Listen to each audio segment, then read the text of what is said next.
Ma'am, Bagodar में आप लगभग कुछ महीनों से हैं। 4 महीने से। 4 महीने से। छोटा ब्लॉक है, कम पंचायतें हैं, लेकिन जिम्मेदारियां तो लगभग वही होंगी। क्या कुछ कहना चाहेंगे आप अभी तक के अपने कार्यकाल में बतौर बीडीओ बगोदर? बहुत छोटा नहीं है, जीटी रोड पे है और सेमी डेवलप्ड स्टेट में है। मतलब पूरी तरह से ग्रामीण विकास का यहाँ पे स्थिति नहीं है। ग्रामीण विकास से अर्बनाइजेशन की तरफ ये बढ़ने वाला ब्लॉक है और उसका मेजर पार्ट जो है वो अर्बनाइजेशन की तरफ मूव कर चुका है। और 22 यहाँ पंचायत है और 22 पंचायत जीटी रोड पे ही है। और जीटी रोड से 7 किलोमीटर 8 किलोमीटर के अंदर ही सारे लेफ्ट साइड राइट साइड दोनों साइड सारे पंचायत है। और यहाँ पे विकास कार्य जो है, ग्रामीण विकास का काम पहले भी हुआ है और अच्छे से ही हुआ है।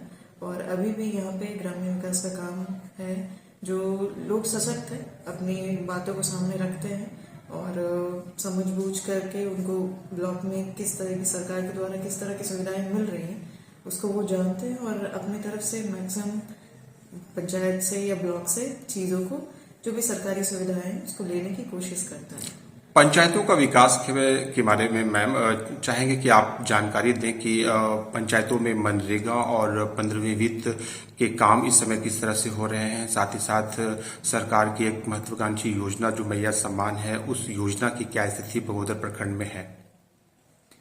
यहाँ पे मनरेगा की स्थिति जो है, क्योंकि ये थोड़ा अर्बनाइजेशन की तरफ है और जीटी रोड में होने की वजह से, यहाँ के लैंड वैल्यू ज़्यादा होने की वजह से मनरेगा के बहुत से काम हैं जो ग्राउंड लेवल पे नहीं हो पाते हैं ड्यू टू वो वैल्यू ऑफ लैंड। और लेकिन काफ़ी पंचायत है जिसमें मनरेगा के काम चल रहे हैं और जो भी इलेक्शन पीरियड की वजह से उसमें मंदी आई थी, उसमें धीरे धीरे विकास किया जा रहा है और सारे ही जीआरएस लग करके काम कर रहे हैं। और जहाँ पे भी संभावनाएं हमारे द्वारा हर पंचायत में संभावनाओं को ढूंढा जा रहा है और उस पर काम करने की कोशिश किया जा रहा है। यहाँ पर जो मनरेगा में कार्यरत जीआरएस है, ग्राम रोजगार सेवक, उन लोगों की तरफ से एक बार आवाज उठी थी कि उनकी जो सैलरी है, उनका जो वेतन है वो कुछ महीनों से लंबित है। इस विषय की अभी क्या वर्तमान स्थिति है और आप क्या कहना चाहेंगी इस मामले में?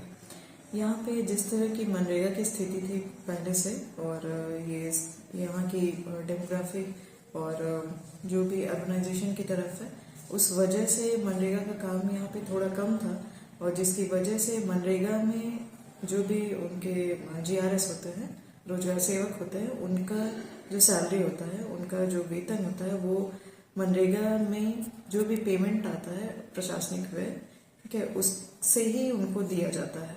और ये प्रशासनिक व्यय तभी मैक्सिमम कंटीजेंसी जनरेट होता है जितना ज़्यादा आप मनरेगा पे काम किए हुए हैं। तो यहाँ पे उस लेवल पे मनरेगा पे काम नहीं हो पाता था, जिसकी वजह से उनके लिए जो कंटीजेंसी में अमाउंट होना चाहिए, ठीक है, वो अमाउंट नहीं होने की वजह से उनको वेतन नहीं मिल पाता था। क्या उनको वेतन मिल गया या अभी भी मामला लंबित है? मैं यहाँ 4 महीने से हूँ और 2 महीने का वेतन उनको मिला है। अभी परसों भी इस माह का उनका वेतन मिला है और उनको टारगेटेड रख करके कंटीजेंसी को बढ़ाने का हमारे द्वारा प्रयास किया जा रहा है और 2200 हैं जो उसमें लग करके काम करने की कोशिश कर रहे हैं। और कंटीजेंसी के बढ़ने से उनको जितना ज़्यादा मंडेज जनरेट होगा तो लोगों को भी रोजगार मिलेगा और हमारे जीआरएस को भी वेतन आराम से मिलेगा। विकास के काफी काम आप यहाँ पर कर रही हैं, हालांकि काफी कम समय हुआ है, लेकिन बगोदर प्रखंड की अगर प्रमुख चुनौतियों की बात आपसे की जाए तो आप इस मामले में क्या कहेंगी? क्योंकि आपके पास इससे पूर्व भी बेंगाबाद में बतौर बीडीओ काम करने का काफी अच्छा खासा अनुभव है।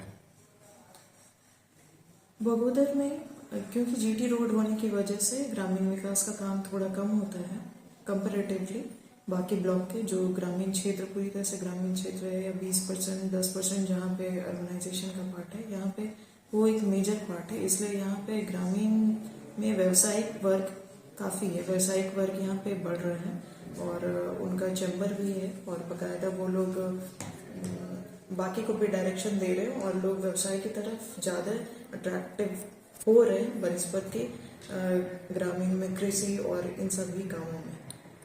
मैम, व्यस्त होने के बावजूद भी आपने हमारे साथ इस साक्षात्कार के लिए समय दिया है, जिसके लिए आपको धन्यवाद कहते हैं।